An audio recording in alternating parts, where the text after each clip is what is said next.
So we are in the topic proteins.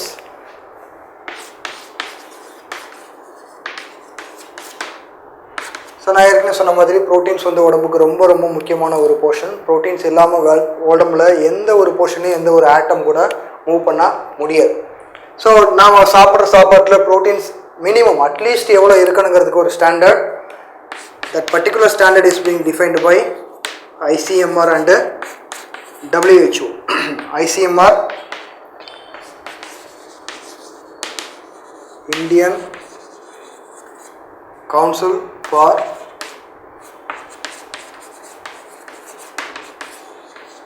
Medical Research. Okay, so இந்தியாவில் இருக்கிற one of த நம்ம central கவர்மெண்டோட ஒரு ஆர்கனைசேஷன் ICMR. அவங்களும் WHO நீங்கள் ஏற்கனவே கேள்விப்பட்டிருப்பீங்க.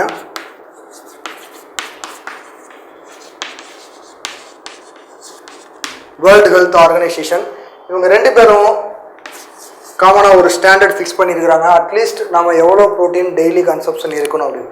For example 1 gram of protein at least we have to consume per hour 1 kilogram of body weight. So உங்களோட வெயிட்டு 50 kilogram அப்படின்னா you have to consume at least 50 grams of proteins daily. அப்படி consume பண்ணலை, ஒரு நாள் 2 நாள் பிரச்சனை இல்லை, கண்டினியூஸாகவே you are taking proteins in less amount, கம்மியாக தான் ப்ரோட்டீன் சாப்பிட்டுட்டு இருக்கிறீங்கன்னா ஒரு பர்டிகுலர் ஸ்டேஜுக்கு அப்புறமா it will leads to the disease called marasmus R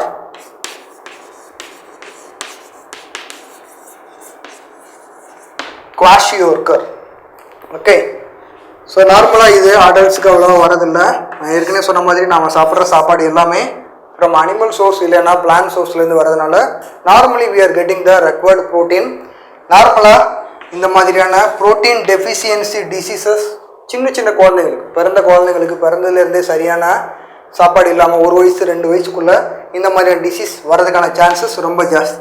so protein டெஃபிஷியன்சினால் வரக்கூடிய major diseases marasmus and kwashiorkor. So marasmus வந்த குழந்தைங்க எப்படி இருக்கும் அப்படின்னா அவங்களோட எல்லா மசில்ஸும் கம்ப்ளீட்டாக லாஸ் ஆகிருக்கும்.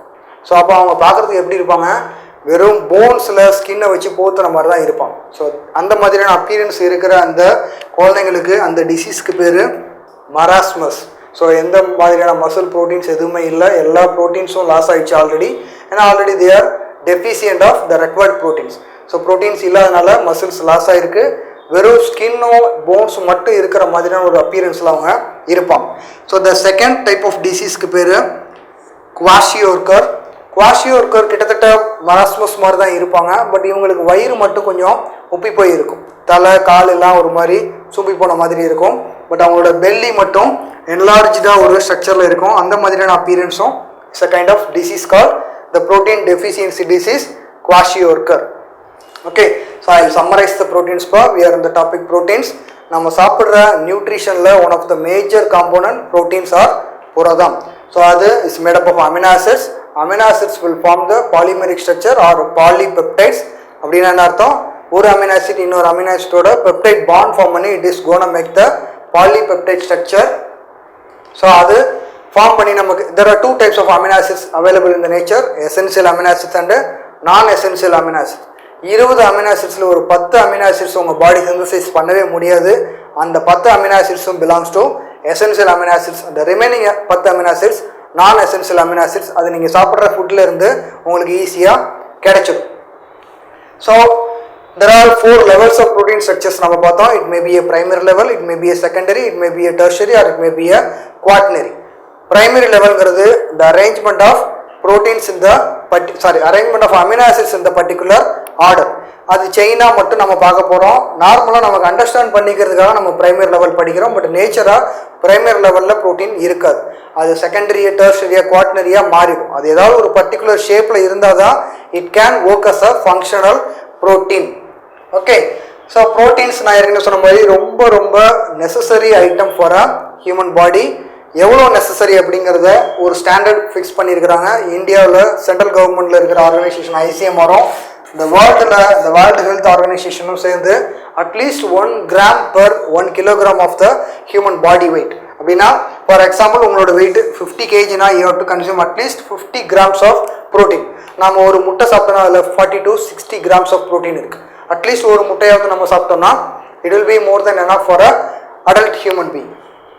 அப்படி இல்லை, நான் ஏற்கனவே சொன்ன மாதிரி நம்ம சாப்பிட்ற ஃபுட்டில் நமக்கு தேவையான ப்ரோட்டீன் ஆல்மோஸ்ட் கிடைச்சிது.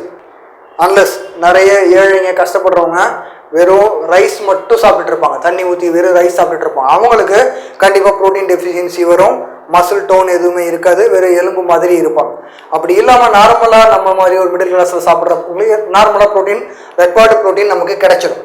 ஸோ நார்மலாக ப்ரோட்டீன் டெஃபிஷியன்சி டிசீசஸ் யாருக்கு வரும் அப்படின்னா, ரொம்ப சின்ன குழந்தைங்களுக்கு, பால் மட்டுமே சாப்பிட்டுட்டு இருக்கிற குழந்தைங்களுக்கு, இல்லை பாலுக்கு அப்புறம் சாலிட் ஃபுட்டு அவ்வளோவா கிடைக்க பெறாத குழந்தைங்களுக்கு 2 மேஜர் டிசீசஸ் வரதுக்கான சான்சஸ் இருக்குது. அது it may be a marasmus or it may be a kwashiorkor. மராஸ்மஸில் எந்த மசில் டோன் எதுவுமே இருக்காது, அவங்களோட எலும்புல ஒரு ஸ்கின்னை வச்சு போத்துற மாதிரி தான் ஒரு அப்பியரன்ஸில் இருப்பாங்க.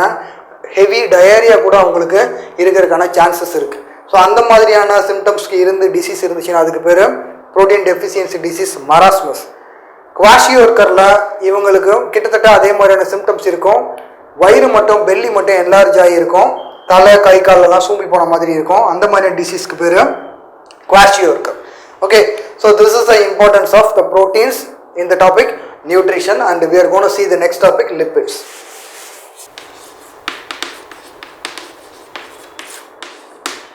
So what are lipids? So நம்மளோட உடம்புல lipids எங்கெங்கெல்லாம் நம்ம பார்க்குறோம். So our cell membrane is made up of lipids. நம்ம உடம்புல எவ்வளோ different types of cells இருக்குப்பா? At least 300 different types of cells available in a human body. Trillions of cells available in a human body. ஒரு செல்லும் அதுக்கு வெளியில் ஒரு cover, செல் membrane cover இருக்குது. that cell membrane is made up of lipids. அது இல்லாமல் nutrition value அப்படின்னு லிப்பிட்ஸ்க்கு பார்த்தோன்னா, நம்ம சாப்பிட்ற அந்த ஆயில் கண்டென்ட், ஃபேட் கண்டென்ட் எல்லாமே it is made up of lipids. நீங்கள் சாப்பிட்ற அந்த எக்ஸஸ் ஃபுட்டு எல்லாமே லிப்பிடாக தான் மேக்ஸிமம் ஸ்டோர் ஆகும். நம்ம வயிற்றில் பெல்லியில் தொப்பை வருது, அதெல்லாம் நான் ஏற்கனவே சொல்கிற மாதிரி கிளைகோஜன் இல்லாமல் the major source of the deposition of food in the human body is lipids. So lipids are made up of, as I told you, it is a kind of fatty acid are combined with the group of molecule called glycerols. So simple lipids are made up of fatty acids and glycerol.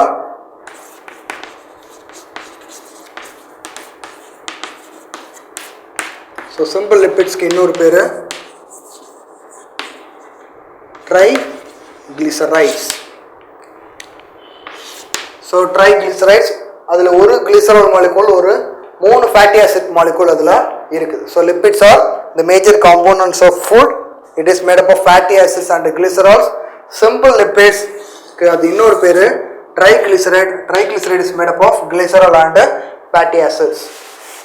நான் ஏற்கனவே சொன்ன மாதிரி lipids ஓட major component fatty acids. There are 2 types of fatty acids. It may be a saturated fatty acid or it may be a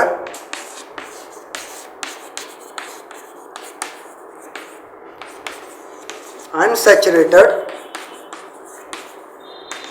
fatty acids. நான் ஏற்கனவே சொன்ன மாதிரி ஒரு lipid molecule is made up of a glycerol and some fatty acids. உங்களோட புக்கில் structure இல்லை, structure ஒரு rough structure பார்த்துங்க. So it is made up of glycerol and fatty acids.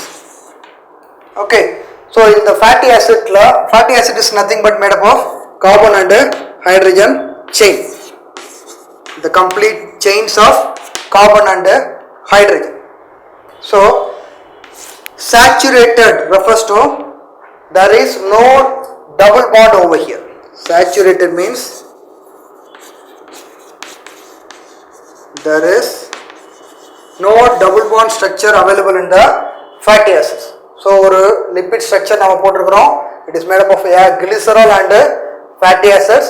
The fatty acids ங்கிறது a chain of carbon. அந்த carbon செயின்ல எங்கேயாவது double bond structure இருந்துச்சுன்னா that is unsaturated fatty acids. இந்த டபுள் பாண்ட் ஸ்ட்ரக்சரே இல்லை, எல்லாமே single straight carbon செயின்ஸாக மட்டும்தான் இருக்குதுன்னா that is saturated fatty acids. So நான் ஏற்கனவே சொன்ன மாதிரி fatty acids நம்ம 2 கிளாஸஸ், saturated and unsaturated. நம்ம உடம்பு unsaturated fatty acid ஈஸியாக டைஜஸ்ட் பண்ண முடியும் compared to the saturated fatty acids. ஏன் அப்படின்னா unsaturated fatty acidsல என்ன இருக்குது? There are double bonds.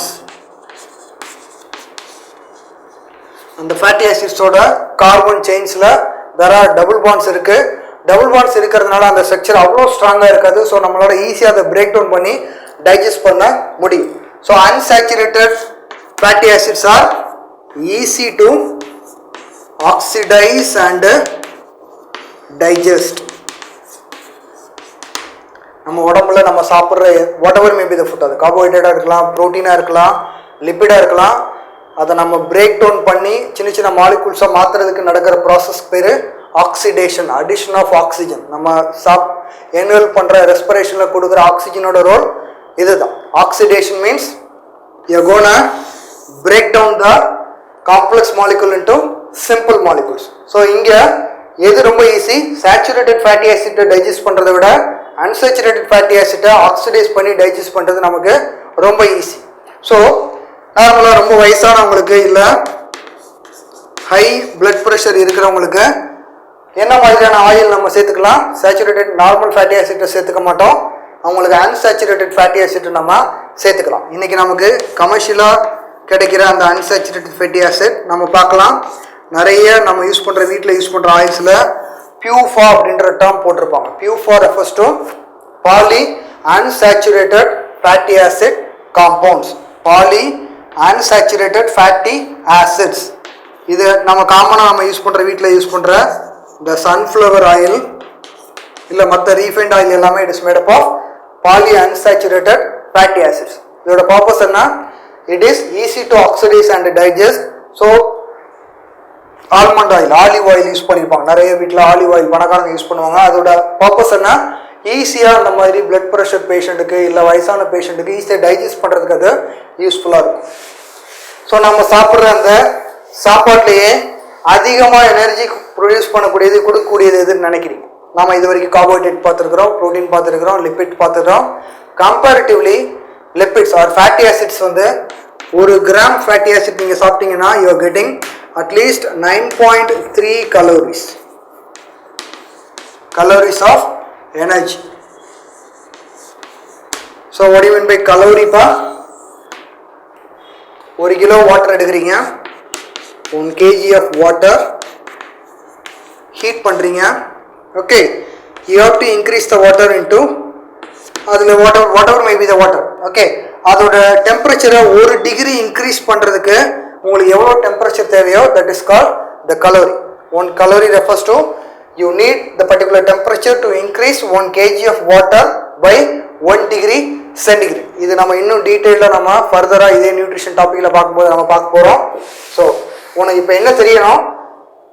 1 gram of fatty acid can give rise to 9.3 calories of energy for the human body. Comparatively 1 gram of carbohydrate, நம்ம ஏற்கனவே பார்த்த carbohydrate 4.1 calorie தான் கொடுக்கும்.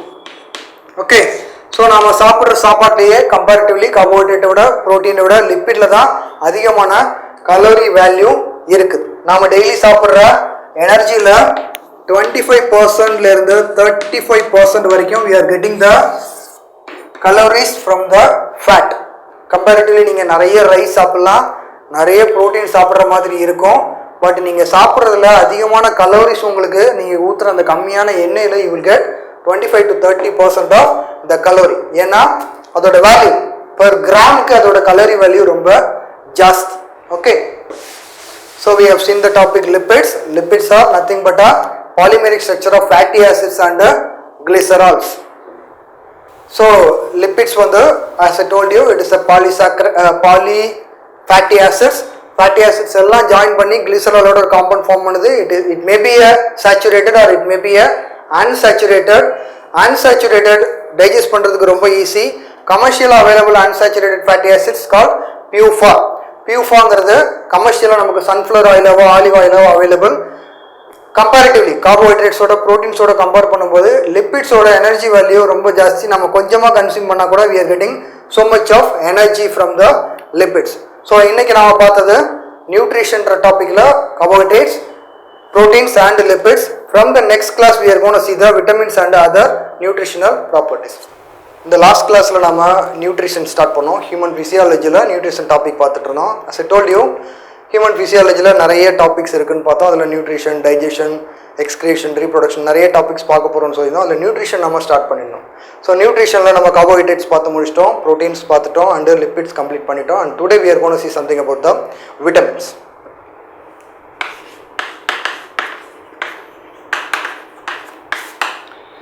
So இன்றைக்கி நம்ம விட்டமின்ஸில் we are going to see something introduction about the vitamins, then we are going to see something about the functions of some major vitamins, and we are going to see some diseases caused by the defects or the deficiency of the vitamins.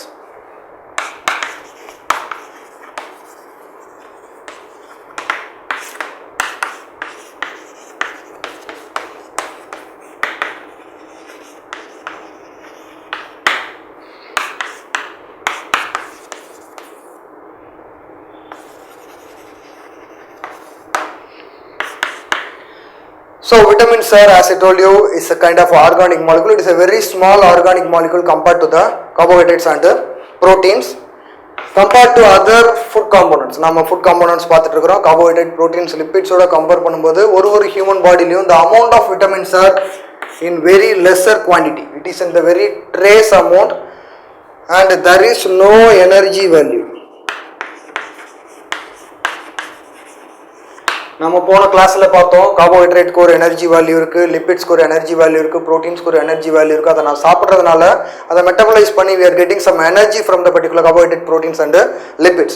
But விட்டமின்ஸ்லேருந்து நமக்கு எந்த energy வேல்யூவும் கிடைக்க போகிறது இல்லை. But they are playing the major role in our physiological functions and growth. நான் ஏற்கனவே சொன்ன மாதிரி நம்மளோட கம்ப்ளீட் ஃபிசியலாஜிக்கல் ஃபங்க்ஷன்ஸ் அண்ட் க்ரோத்தில் one of the major role played by the group of vitamins. திரும்பவும் சொல்கிறேன், there is no energy value, but energy yielding எல்லா ப்ராசஸ்லையும்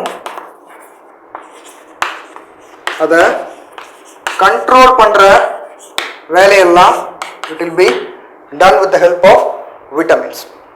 I'll give the introduction again. We are in the topic vitamins. So vitamins are very small organic molecule compared to the other food components, and they are present in very trace amount or very little amount. There is no energy value for the particular compound in case of food component, and they are playing the very major role in the physiological and growth functions, and they are controlling the energy yielding process in the human body. And now we are going to see something about the classification of vitamins.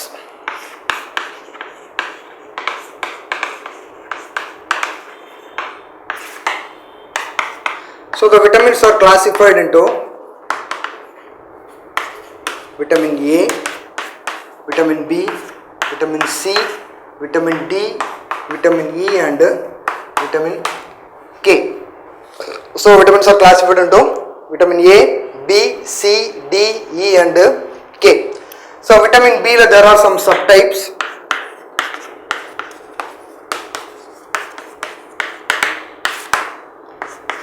B1 அதோட இன்னொரு பேரு thiamine. B2 or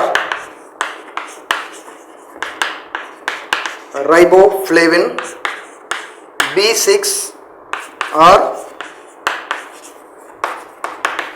pyridoxine. B3 or niacin. B12 or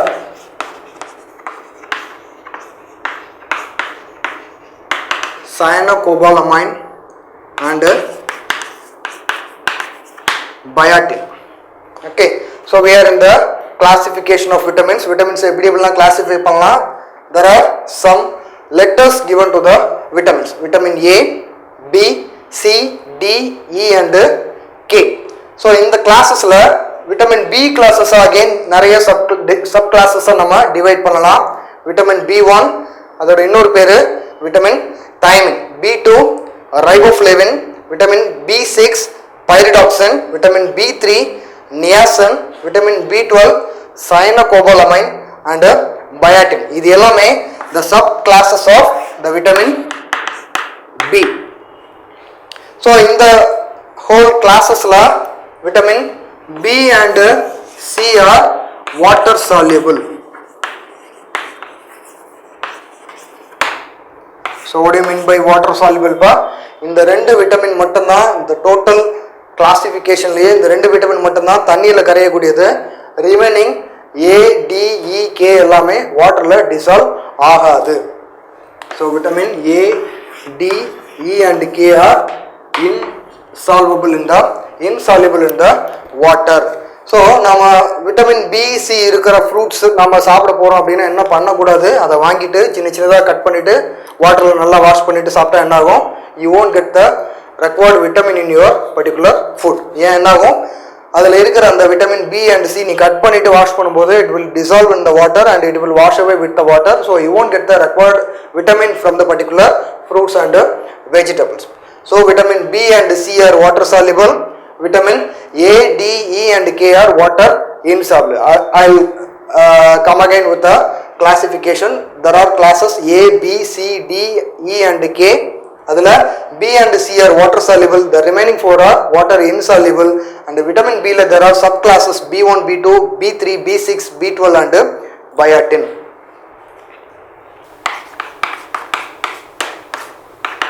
So vitamin D க்கு ஒரு இன்னொரு பேர் இருக்கு, I'll tell that is called calciferol. So vitamin D நமக்கு எப்படி கிடைக்கும்? So when we are exposed to sunlight,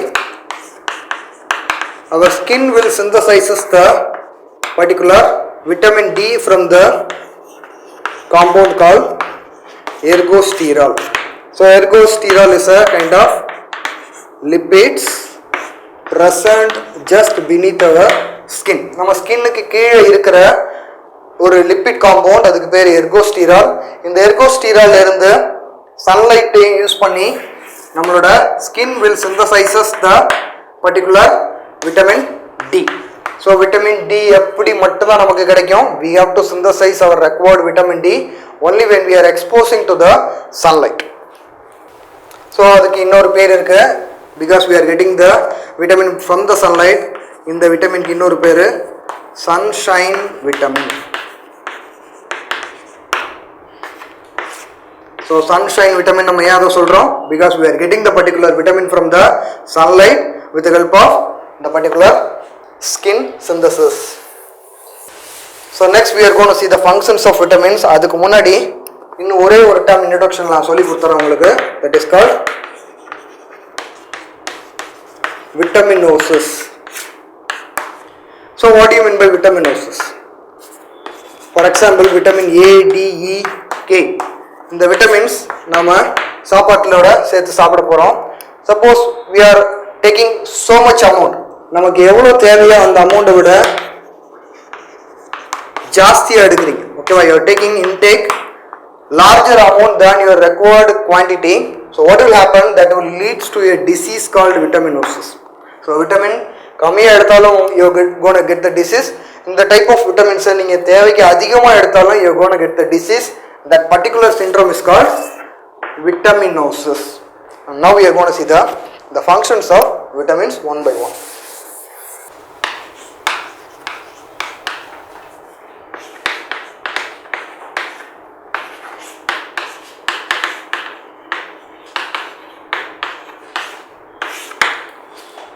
So as I told you, vitamins க்கு எந்த எனர்ஜி வேல்யூவும் கிடையாது, but they are playing the major role in the human physiological functions. So according to your lesson book, we can classify the functions of vitamins into three categories. So first, their physiological functions and their role in the maintenance of body tissues and their role in the metabolic activities. So we are in the topic functions of or roles of vitamins. So vitamins ஓட function நம்ம மூணு கேட்டகரியா பிரிச்சிருக்கிறோம். their role, அது physiological functionsல என்னென்ன மாதிரி role play பண்ணுது, எந்த vitamins என்ன மாதிரியான ஃபங்க்ஷன்ஸ் ப்ளே பண்ணுது, maintenance of body tissues. So what do you mean by tissues? It's a group of cells. So our skin is made up of tissues, our organ is made up of tissues, whatever may be, the group of cells are called the tissues. Bone is made up of, is a kind of tissues. So whatever may be the tissues, adula enna mariyana roles ஒரு vitamin play பண்ணுது, we are going to see in the second category, the maintenance of the body tissues. The third category, the metabolic activities or the metabolic functions of the vitamins. So ஒரு category என்னென்ன vitamins என்னென்ன role play பண்ணுது நம்ம we are going to see one by one. So the first category, as I told you, the physiological functions of vitamins. For example, vitamin A. So vitamin A நாம ஏற்கனவே அடிக்கடி சின்ன வயசுல இருந்து கேள்விப்படுறோம். vitamin A ஓட major function, it is going to play in the major part in the perception of visuality. So நம்ம கண்ணு நல்லா டெவலப் ஆகணும், நம்ம கண்ணு நல்லா தெரியணும்னா we need a particular vitamin called vitamin A. So vitamin A ல ஏதாவது deficiencyனா என்ன ஆகும், நமக்கு கண்ணு சரியா தெரியாது, இல்ல கண்ணுல ஏதாவது you will get some problems. So the vitamin A play a major role, play a major physiological function related with visual perception. And vitamin E play a major role in the fertility of the animal.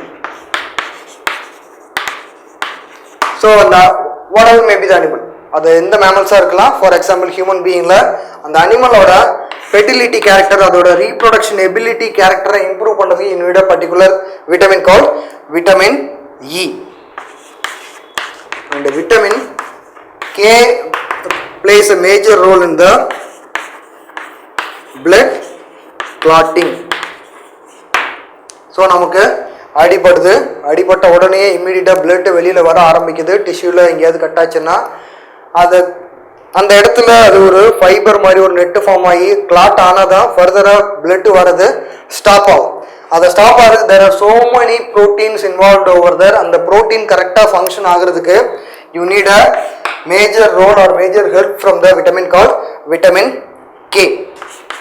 And finally the vitamin C play a major role in the immunity against infections. So நம்மளோட பயாலஜில சுவாலஜில நம்ம ஃபியூச்சர்ல immunology classes பார்க்க போறோம். So immunity means you are going to fight against any foreign particle or any infection. So இந்த மாதிரி வெளியில இருந்து வர பாக்டீரியா வைரஸ் இன்ஃபெக்ஷன்ல ஃபைட் பண்ணி அதை எலிமினேட் பண்றதுக்கு நம்மளோட இம்யூன் செல்ஸ் நிறைய ஒர்க் பண்ணுது. அந்த இம்யூன் செல்ஸ்க்கு மேஜரா ஹெல்ப் பண்ணக்கூடிய vitamin is vitamin C. So I will summarize it over here. We are in the functions of vitamins. As I told you, we can classify the functions into three categories: physiological functions and maintenance of body tissues, and third category the metabolic activities.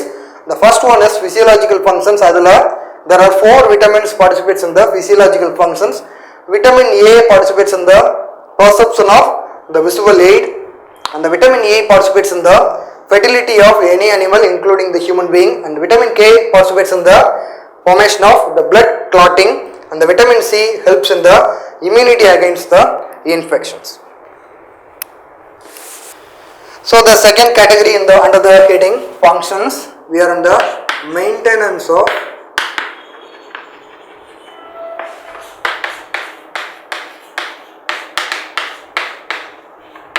body tissues.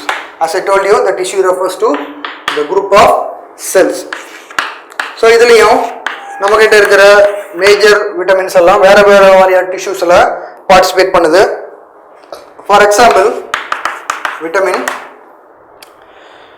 A, B2 and E, இது மூணும் whatever may be the tissue, உன்னோட பாடியில form ஆகிற எல்லா டிஷ்யூஸோட மெயின்டெனன்ஸ்லையும் they are participating. Okay, the maintenance of all the body tissues will be helped by the vitamin A, B2 and E. அதுலயும் vitamin B participates in regeneration.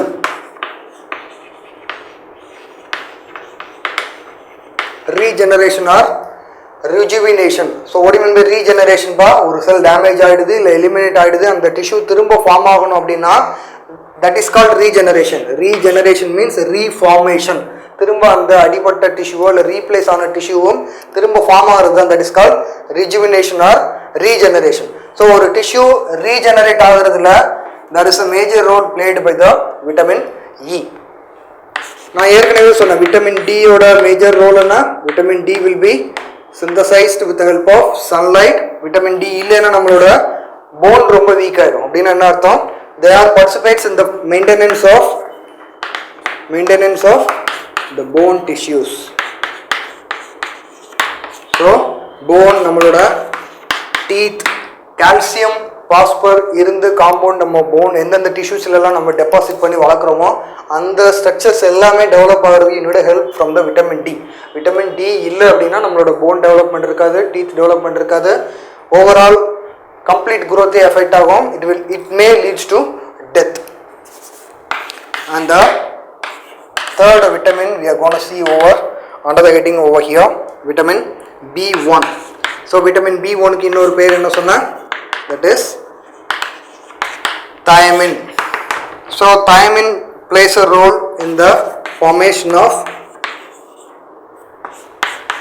nerve cells. and the next vitamin we are going to see over here, vitamin B12. B12 ஓட இன்னொரு பேர் என்ன சொன்னா, cyanocobalamin. so they are participates in the formation of erythrocytes. so what do you mean by erythrocytes pa, அதோட இன்னொரு பேரு RBC. what is RBC? red blood cells. நம்மளோட bloodல இருக்கிற அந்த சிகப்பு இரத்த அணுக்கள் தான், that is called red blood cells are erythrocytes. அந்த erythrocytesல அந்த ஆக்சிஜன் கேரி பண்ற பிக்மெண்ட்ஸ் இருக்குது. அந்த பிக்மெண்ட்ஸ்க்கு தேவையான ஒரு பர்టిక్యులர் காம்பவுண்டை ப்ரொவைட் பண்றதுக்கு you need help from the vitamin B12. so vitamin B1 or thiamine participates in the formation of or maintenance of the nerve cells, and the vitamin D maintenance and the formation of the bone tissues and teeth formation, and the vitamin A, B2 and E participates in the all the body tissue formation and maintenance. especially the vitamin E participates in the regeneration of the tissues after the any problem, any tissue damage.